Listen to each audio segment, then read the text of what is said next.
We really need the help from the government. We need help. I feel very sad because 2012, this flood came like that. It covered all my entire house.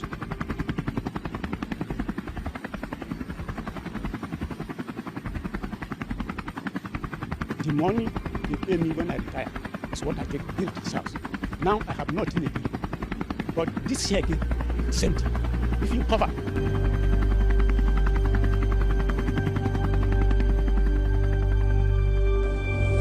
As at September 2022, flooding had killed over 300 persons, injured over 500 persons, and displaced over 100,000 persons in the year 2022. Fast forward to October 1st, 2022, a report by NANS stated that over 651,000 people have been displaced by flooding in Anambra State alone.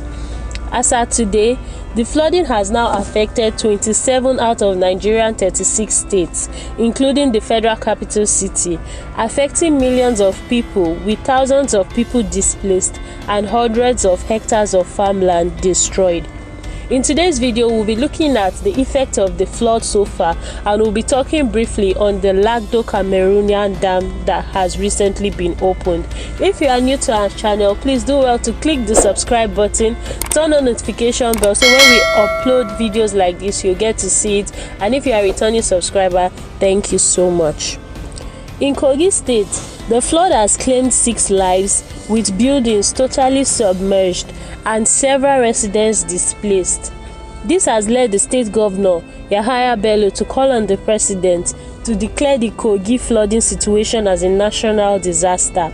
However, it is worrisome that people are not talking about the flooding situation in Nigeria enough, and most importantly, that little attention appears to be paid to the historical and geographical cause of devastating floods in Nigeria. The CAMEROON Lagdo Dam and flooding in Nigeria. What's the connection?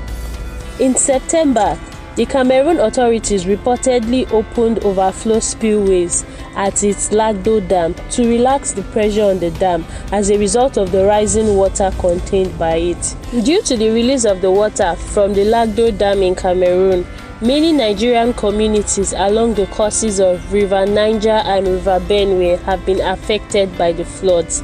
The flooding, which has claimed many lives and properties in Kogi State, has also ravaged communities in Benue, Adamawa, Taraba, Anambra, and Nasarawa states, amongst others. The Cameroon agencies said they are aware that the released water cascades down into Nigeria through River Benue and its tributaries, thereby overwhelming communities that have already been impacted by heavy rainfall. But the flooding did not start today. The problem can be tracked back to the 80s, when the Nigerian government failed to honor an agreement it had with the Cameroonian authorities. The construction of the Lagdo Dam, located in northern Cameroon, started in 1977 and was completed in 1982.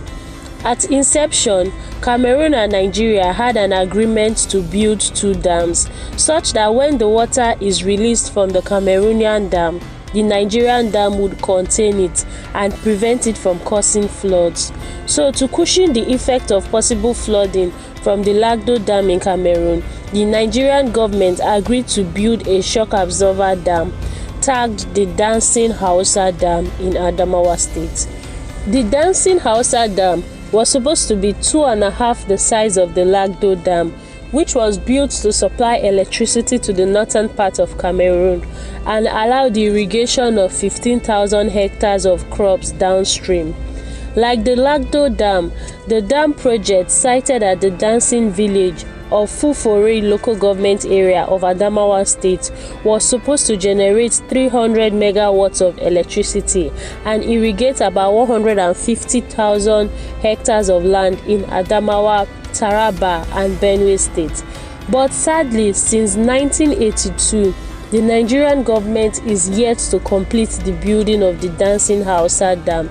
As a result, anytime the Cameroonian government releases excess water from the Lagdo Dam, communities in Kogi, Benue, and northeastern states get flooded.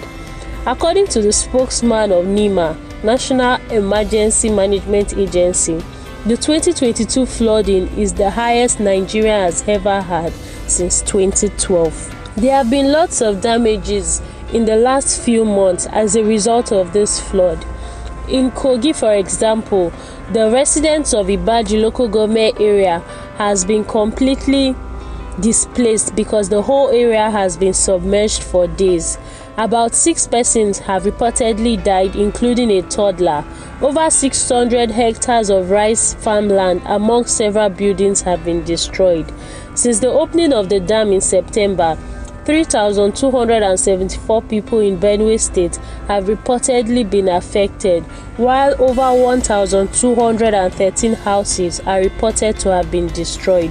In Jigawa, a total of 92 people have died from flooding, while 651,000 persons in 6 local government areas have been displaced by floods.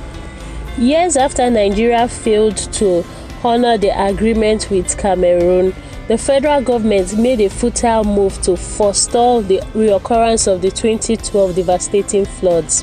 In 2013, Nigeria sent a high-powered delegation to Cameroon's capital to deliberate with the country's authority and to demand a commitment from them on how to address the periodic flooding in Nigeria caused by their Lagdo Dam. At the meeting, Nigeria and Cameroon signed a memorandum of understanding, which entails information shared between the two countries about rainfall and how to manage the release of excess water without leading to flooding disasters. It was also agreed that before Cameroon opens its dam, it must issue an early warning to enable Nigeria put proactive measures in place to prevent the destruction of lives and properties. It is in compliance with the MOU that the Central African country usually deems it necessary to inform Nigerian authorities about its intention to release excess water from the Lagdo Dam. This arrangement has, however, failed to sufficiently address the flooding issue in Nigeria.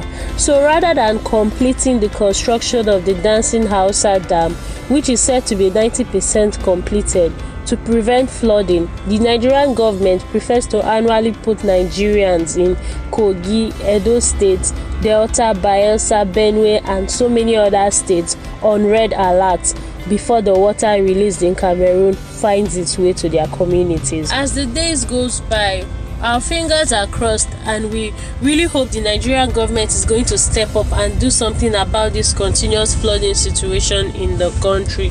Thank you so much for watching this video. We hope you found it informative. If you have not, please do well to subscribe to our channel, turn on the notification bell, so when we upload videos like this, you'll be notified.